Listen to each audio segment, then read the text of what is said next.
Di sebalik batang pohon, Karebet mengamati situasi di sekitar perkemahan yang akan digunakan menginap oleh Kanjeng Sultan Trenggono.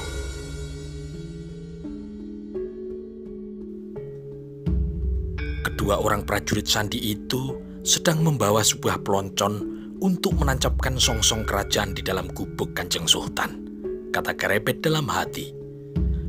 Karebet melihat di sekelilingnya tidak ada yang menarik perhatiannya.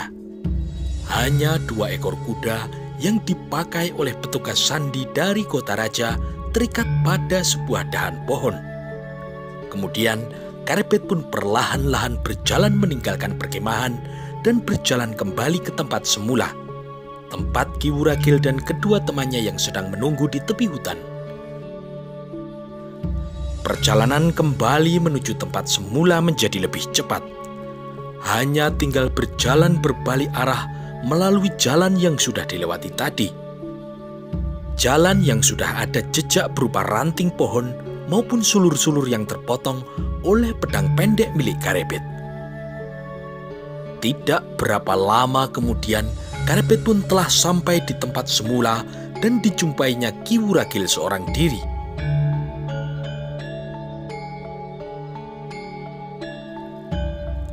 "Kerbaunya sudah dapat, Ger. Seekor kerbau jantan yang besar sekali," kata Ki Wuragil. "Sekarang kerbaunya di mana, Ki?" tanya Karebet. "Kerbau itu sekarang berada di sebelah gerumbul sebelah selatan sungai kecil, sedang diawasi oleh Mas Manca," jawab Ki Wuragil. "Lalu Joko Wilo kemana, Ki?" tanya Karebet lagi. "Dia sedang membersihkan binatang buruannya di sungai," kata Ki Wuragil. "Joko Wilo bisa mendapatkan seekor kijang?" tanya Karebet. "Agak lebih kecil sedikit. Dia mendapatkan seekor kancil," kata Ki Wuragil. Kemudian mereka berdua berjalan menuju sebelah gerumbul dan di sana terlihat Mas Manca sedang duduk mengawasi seekor kerbau liar yang sedang berada di sebalik gerumbul. "Itu kerbaunya. Baru saja ia keluar dari sungai," kata Mas Manca. "Yah, kita awasi dan ikuti terus sampai besok pagi," kata Karebet. "Baik, nanti kita bergantian mengawasi kerbau itu," kata Mas Manca. "Kita mengawasi jangan terlalu dekat. Kalau sampai terlihat, dia bisa mengejar kita," kata Karebet. Tak lama kemudian, Joko Wilo datang mendekat dengan membawa beberapa bungkusan daun pisang yang berisi daging kancil yang sudah dibersihkan dan dipotong menjadi potongan kecil-kecil. "Kijangnya tidak ada. Yang ada hanya seekor kancil jantan. Ukurannya cukup besar, bisa untuk makan kita berempat sekarang dan nanti malam," kata Joko Wilo. "Jagung dan ubinya juga masih ada di dalam bungkusan. Coba kalau kita kemarin membawa kendil yang terbuat dari gerabah. Jagung dan ubinya pasti bisa kita rebus sekarang," kata Joko Wilo. "Kalau kita membawa kendil itu sudah hancur kena senggol ekor buaya," kata Mas Manca. "Ya sudah, aku akan membuat api," kata Joko Wilo selanjutnya. "Membakarnya agak jauh dari kerbau. Jangan sampai kerbaunya melihat dan mengejarmu," kata Ki Wuragil. Joko Wilo kemudian berjalan menjauh sambil membawa daging kancil, beberapa buah jagung dan ubi kayu. "Pekerjaan kita adalah angon kerbau sampai besok pagi," kata Ki Wuragil. "Yah, kita ikuti terus kemanapun kerbau itu pergi, Ki," kata Mas Manca. Tidak berapa lama Joko Wilo datang mendekat, dan sesaat kemudian mereka bertiga makan jagung, ubi, dan daging bakar. Sedangkan Mas Manca tetap berdiri mengawasi kerbau liar yang masih berada di sebalik gerumbul. "Kita makan bergantian," kata Ki Wuragil. "Kita makan daging separuh saja, yang separuh kita makan nanti malam," kata Joko Wilo. Matahari berjalan terus ke arah barat, dan saat itu matahari sudah hampir tenggelam. Pada saat sore hari seperti ini, Kanjeng Sultan biasanya sudah tiba di perkemahan. Dan pada waktu nanti malam, Kanjeng Sultan sudah mulai berburu dan pulang lagi ke perkemahan biasanya menjelang pagi.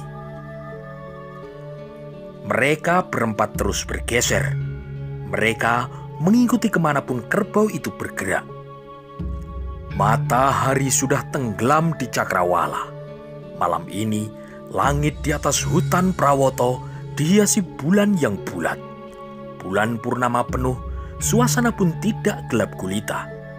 Ada sedikit sinar yang memudahkan keempat orang itu untuk mengawasi kerbau liar yang sedang beristirahat.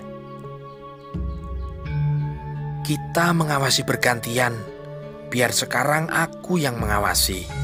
Nanti menjelang tengah malam, Joko Wilo dan Mas Manca yang bergantian menjaganya, kata Ki Wuragil.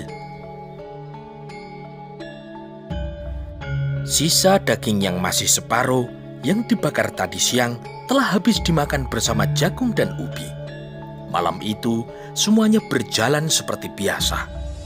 Bulan yang telah bersinar terang dan ketika menjelang fajar menyingsing, terdengar kicau burung dan kokok beberapa ayam hutan. Langit semakin terang. Mereka berempat kemudian bergantian membersihkan diri untuk bersiap mengerjakan sebuah pekerjaan penting, yaitu memancing kerbau liar ke perkemahan Kanjeng Sultan. Setelah selesai membersihkan diri, maka Karepet pun mengutarakan rencananya. Aku akan berangkat ke perkemahan lagi, memastikan apakah Kanjeng Sultan sudah kembali, kata Karepet. Kalian tetap di sini mengawasi kerbau liar itu. Aku akan berangkat sekarang, kata Karepet, dan ia pun segera berjalan menuju perkemahan Kanjeng Sultan. Perjalanan menyusuri jalan yang pernah dilalui bisa lebih cepat. Tidak berapa lama, Karepet sudah berada di sebalik batang pohon di dekat perkemahan. Perkemahan masih sepi. Kanjeng Sultan belum pulang dari berburu, dan Karepet pun dengan sabar menunggu kedatangan Kanjeng Sultan. Karepet tidak perlu menunggu lama. Sesaat kemudian terdengar suara gaduh. Belasan orang berjalan mendatangi perkemahan. Ternyata yang berjalan bersama Kanjeng Sultan adalah Ki Tumenggung Gajah Birowo dan Ki Tumenggung Gagak Anabrang. Karepet pun kini beringsut mundur. Dia merasa terlalu berbahaya kalau terlalu lama berada di sekitar perkemahan. Mereka adalah orang-orang yang berilmu tinggi, terutama ilmu Kanjeng Sultan, kata Karepet, dan ia pun segera meninggalkan perkemahan menuju ke tempat teman-temannya yang masih menjaga kerbau liar. Cepat sekali perjalanan yang dilakukan Karepet. Sesaat kemudian Karepet pun telah tiba di tempat Ki Wuragil yang sedang mengawasi kerbau liar. Setelah mereka bertemu, Karepet pun berkata, "Aku akan memancing kerbau itu ke dekat perkemahan Kanjeng Sultan. Kalian mengikuti kerbau itu dari belakang." Setelah berkata demikian, Karepet mengambil sebuah ranting pohon yang agak panjang, lalu ia pun berjalan mendekati kerbau yang berada di balik gerumbul perdu.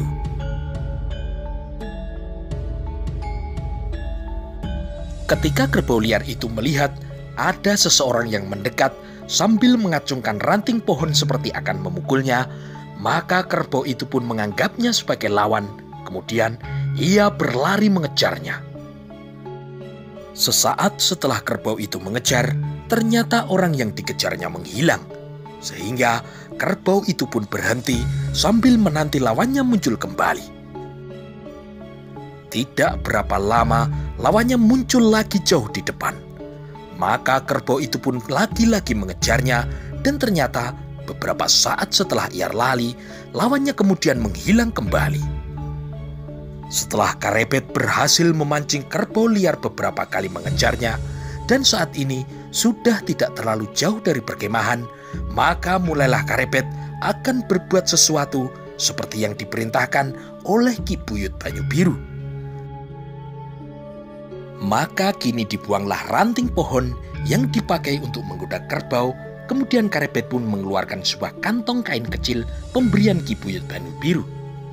Dan dari dalam kantong itu, ia pun mengambil segumpal tanah liat.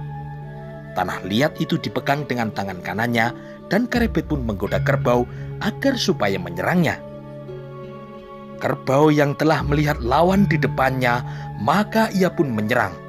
Dan dengan cepat, Karebet menghindar ke sebelah kanan.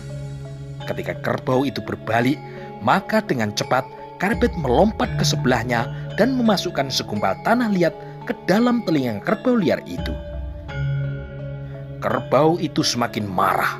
Kepalanya digoyang-goyang, digeleng-gelengkan untuk mengeluarkan benda yang masuk ke telinganya. Setelah beberapa saat telinganya masih tersumbat, maka kemarahan kerbau liar itu tertumpah pada lawannya itu. Dengan cepat diserangnya lawan yang berada di depannya. Karebet menghindar melompat ke samping. Kerbau itu pun mengejarnya. Maka Karebet berlari menuju ke perkemahan. Kerbau itu dengan cepat membalikkan badannya, lalu dengan cepat berlari mengejar lawannya. Kerbau liar yang masih marah karena telinganya disumbat dengan tanah liat, tidak mengetahui lawannya telah menghilang bersembunyi di belakang sebatang pohon. Maka kerbau itu pun dengan cepat terus berlari lurus masuk ke dalam perkemahan. Setelah berhasil memancing seekor kerbau liar masuk ke dalam perkemahan Kanjeng Sultan, maka Karebet pun kemudian menemui Ki Wuragil beserta Mas Manca dan Joko Wilo. Ki Wuragil, Mas Manca, dan kau Joko Wilo, aku akan masuk ke perkemahan. Mudah-mudahan tepat perhitunganku. Perhitungan Ki Buyut Banyu Biru tidak akan salah. Kalian tunggu dulu di tikungan sungai kecil di sebelah barat perkemahan. Setelah selesai, aku akan kembali menemui kalian di sana, kata Karebet. Baiklah, kata mereka bertiga. Kemudian Karebet pun segera kembali menuju perkemahan. Sedangkan Ki Wuragil beserta kedua temannya berjalan menuju tikungan sungai di sebelah barat perkemahan. Pada saat yang bersamaan, di perkemahan hutan Prawoto, suasana masih ramai. Kanjeng Sultan Trenggono baru saja pulang dari berburu bersama beberapa orang perwira dan para prajurit Wirotamtomo. 6 orang prajurit kini sudah siap akan mengangkat 3 ekor kicang hasil buruan yang akan dibersihkan di pinggir sungai kecil di dekat perkemahan. Kanjeng Sultan baru saja memasuki gubuknya, dan ketika sedang berbicara dengan Tumenggung Gajah Birowo dan Tumenggung Gagak Anabrang, tiba-tiba di luar terdengar suara gaduh. Suara benda-benda yang jatuh berderak, suara para prajurit yang terkejut berteriak, lalu ada pula prajurit yang berteriak supaya semua bersiaga. Ada apa? Tanya Sultan Trenggono kepada Tumenggung Gajah Birowo. Tumenggung Gajah Birowo dan Tumenggung Gagak Anabrang keluar dari gubuk. Dilihatnya sebuah gubuk yang dihuni oleh para prajurit hampir roboh diamuk oleh seekor kerbau liar. Ada seekor kerbau liar yang mengamuk di perkemahan, Kanjeng Sultan, kata Tumenggung Gajah Birowo. Sultan Trenggono pun kini berjalan keluar. Dilihatnya seekor kerbau sedang mengamuk dan melemparkan seorang prajurit Wirotamtomo. Mengetahui Sultan Trenggono telah keluar dari gubuk, maka Tumenggung Gajah Birowo dan Tumenggung Gagak Anabrang bergeser. Keduanya lalu berdiri di samping kanan dan kiri Kanjeng Sultan. Seorang prajurit dengan tergesa-gesa mengambil bendera gula kelapa yang tertancap di depan gubuk Kanjeng Sultan untuk diselamatkan dari amukan kerbau. "Awas Ki Ronggo!" teriak seorang prajurit ketika melihat kerbau itu berlari akan menerjang seorang Ronggo yang sedang tertegun karena melihat gubuknya telah diobrak-abrik dan dinding gubuknya roboh hampir menimpanya. Orang itu adalah Ki Ronggo Pitekso.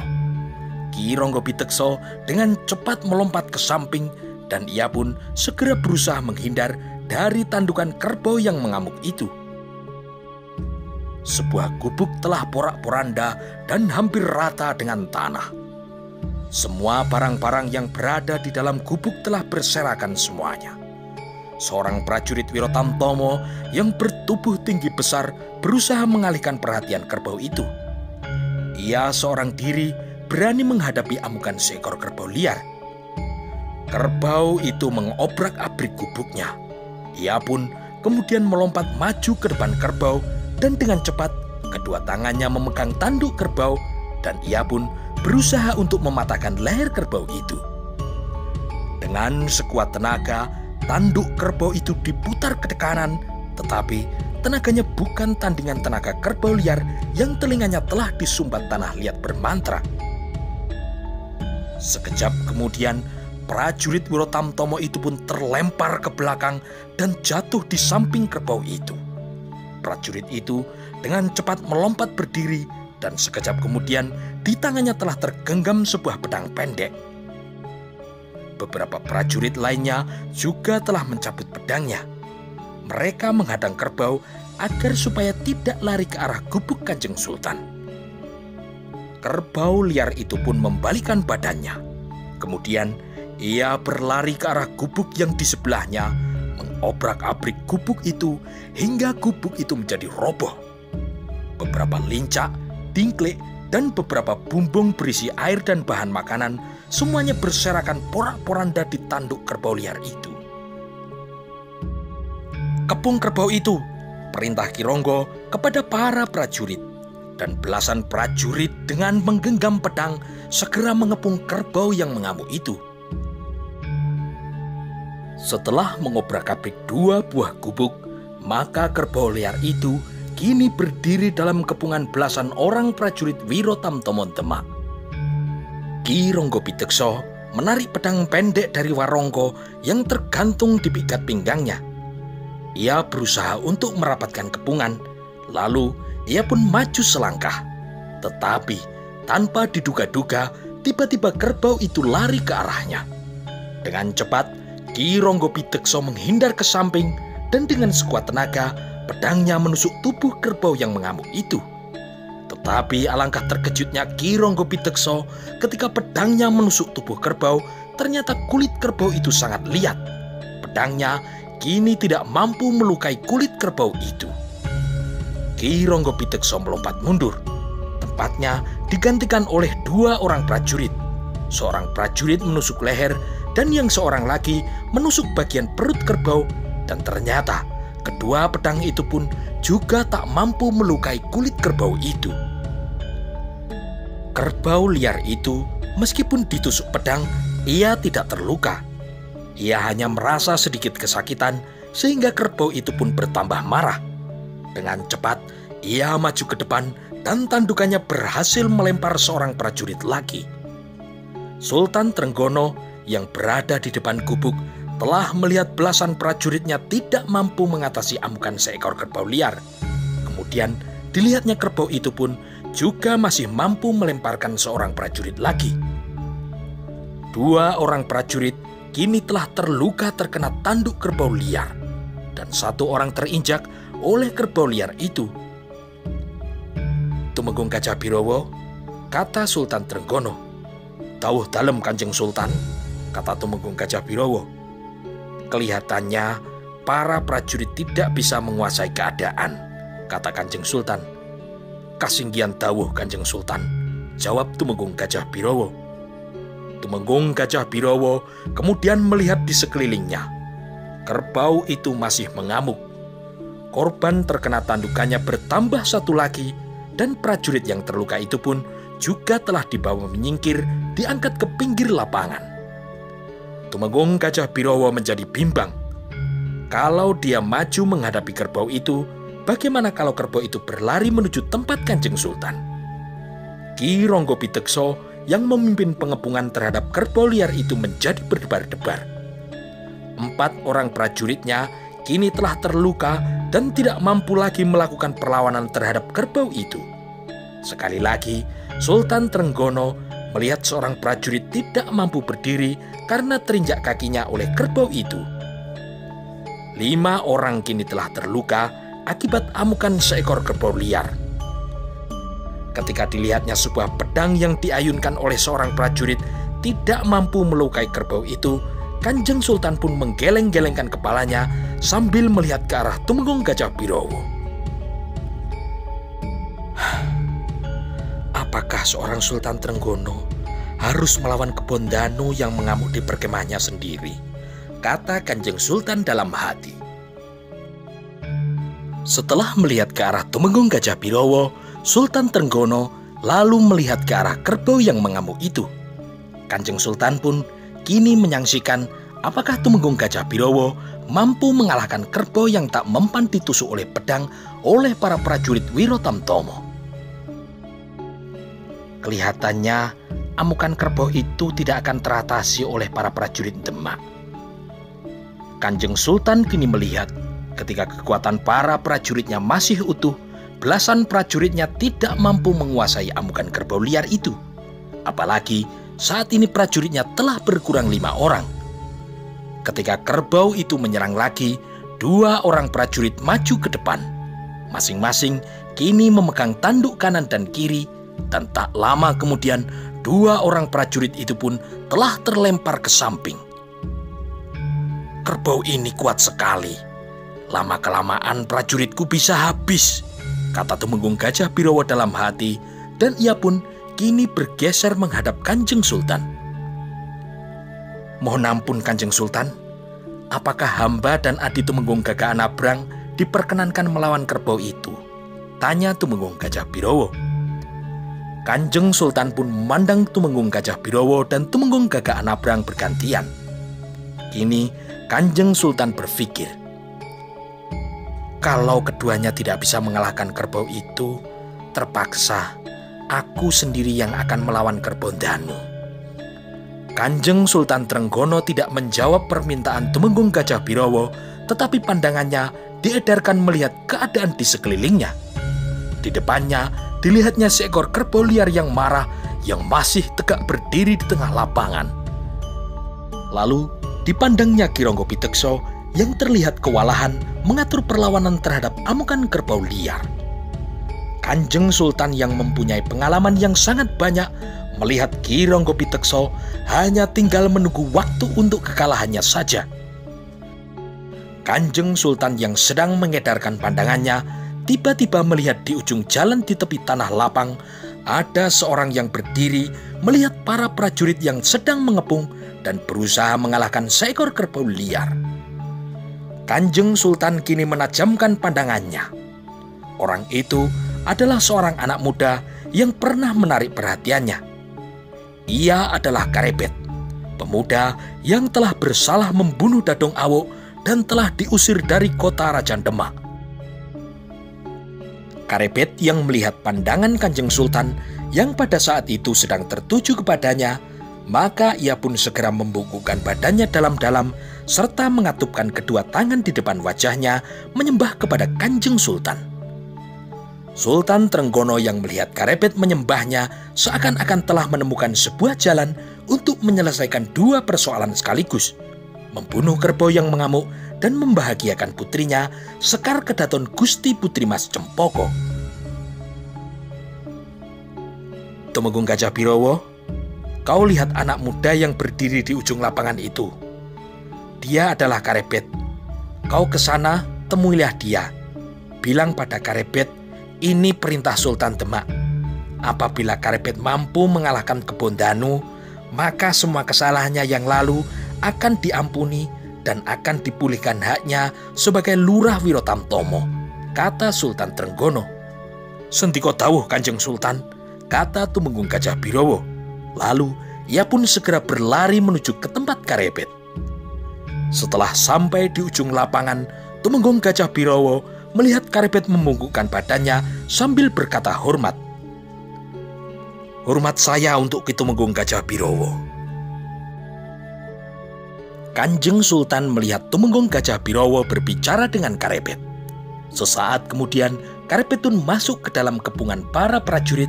Kemudian ia pun berjalan mendekat ke arah kerbau yang baru saja melemparkan seorang prajurit lagi. Tumenggung Gajah Birowo pun segera kembali ke gubuk Kanjeng Sultan. Kerbau liar yang melihat ada seorang yang masuk mendekat menantangnya menjadi semakin marah. Karebet lalu membungkukkan badannya ke arah Kanjeng Sultan, lalu kedua telapak tangannya dikatupkan ke depan wajahnya.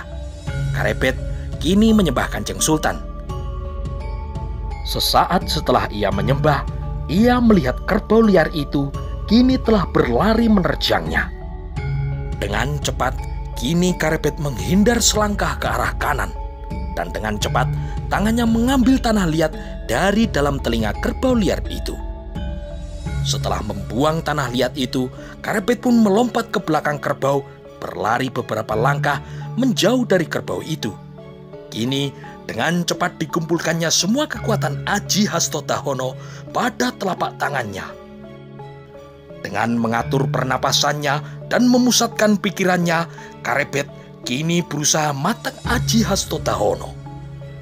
Kerbau yang merasa kehilangan lawannya kini menengok ke kiri dan ke kanan. Lalu kerbau itu pun membalikkan badannya, dan bersamaan dengan itu Karebet telah selesai memusatkan kekuatannya. Aji Hastadahono kini telah manjing di telapak tangan kanannya. Tangan kanan Karebet yang kini menjadi sepanas bara api dari Gunung Merapi siap dihantamkan pada lawannya. Karebet bersiap sepenuhnya.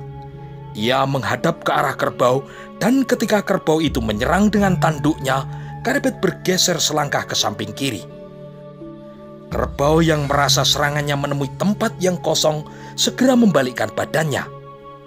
Tepat pada saat itu, telapak tangan Karebet yang dilambari Aji Hastadahono telah menghantam kepala kerbau itu tepat di tengah-tengah di antara kedua tanduknya.